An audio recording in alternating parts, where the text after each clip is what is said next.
the best of the week on Relevant Radio. I just want to make a point, and that is be aware that there's a difference between divine revelation and what's called private revelation.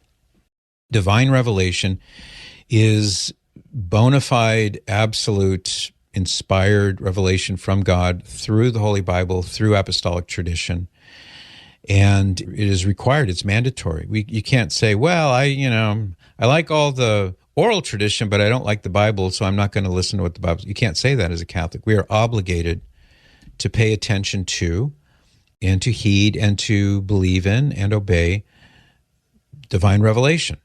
That's God's message to you in what he wants you to know and believe and do. But that's a different category from what's called private revelation. Now, private revelation would indeed be binding on the person or persons to whom it is given.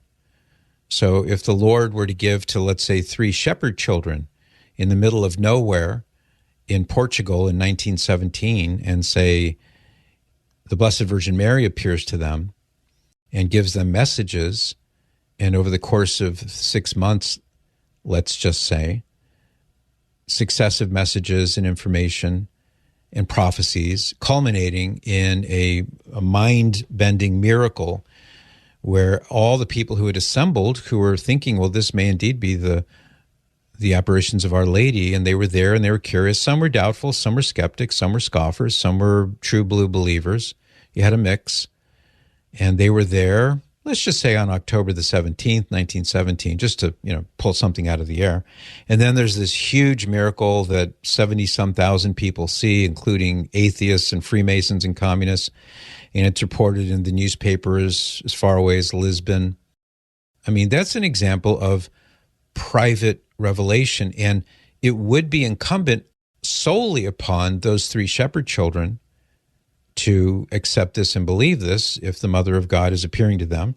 And indeed she did, because the church not only gave a nihil obstat to Fatima eventually, it was controversial at first, but within a matter of a short period of time, the church said, yes, this is authentic, this is from heaven, and made it a feast day, I should say, in the church's calendar, and encouraged devotion to Our Lady of Fatima, encouraged pilgrimages and things like that. I mean, that's like at the far end of the scale when it comes to church approval. But even still, Fatima is still a private revelation.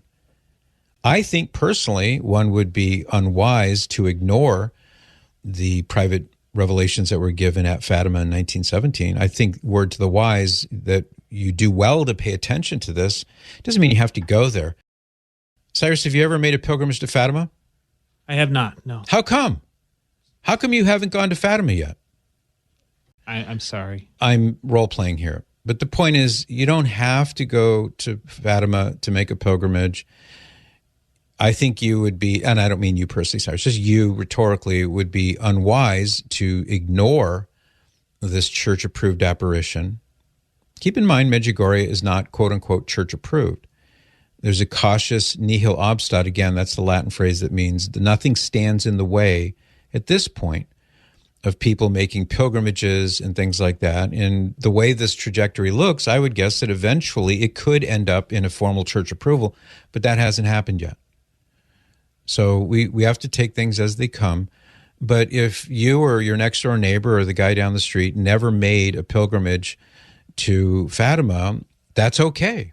You're not obligated to do that. I mean, the ultimate pinnacle of divine revelation, which is obligatory, is Jesus Christ himself. And he lived and ministered and died on the cross and rose from the dead in Jerusalem. And that's divine revelation that we're required to believe. And nobody should be asked, well, how come you haven't gone to Jerusalem? Does that mean you don't believe? No, of course not. You don't have to go there in order to have belief in that. It's great if you can go, make a pilgrimage if you can. But I just want to draw that important distinction because, in my experience at least, there are some who turn their pet private revelation, and it could be Fatima, could be, take your pick. And in the case of Medjugorje, we're speaking about an alleged apparition that the church has not yet formally, fully approved of. It seems that things are trending in that direction, but it hasn't gotten to that point yet. But there are people, I've met them. I've spent long hours in discussion with some of these people over the years for whom that is almost like the more important thing to them than divine revelation itself.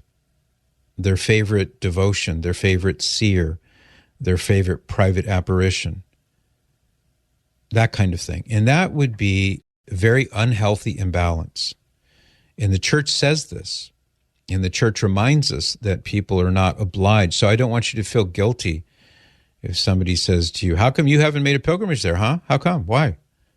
It doesn't mean anything one way or the other. And if you go and you receive benefit and graces, great. That's perfect. Would that all people received those things if they have the wherewithal to make a pilgrimage to one of the approved apparition sites or one that is under investigation right now, consideration. Maybe investigation has connotations that I don't intend. I don't mean it in a negative sense.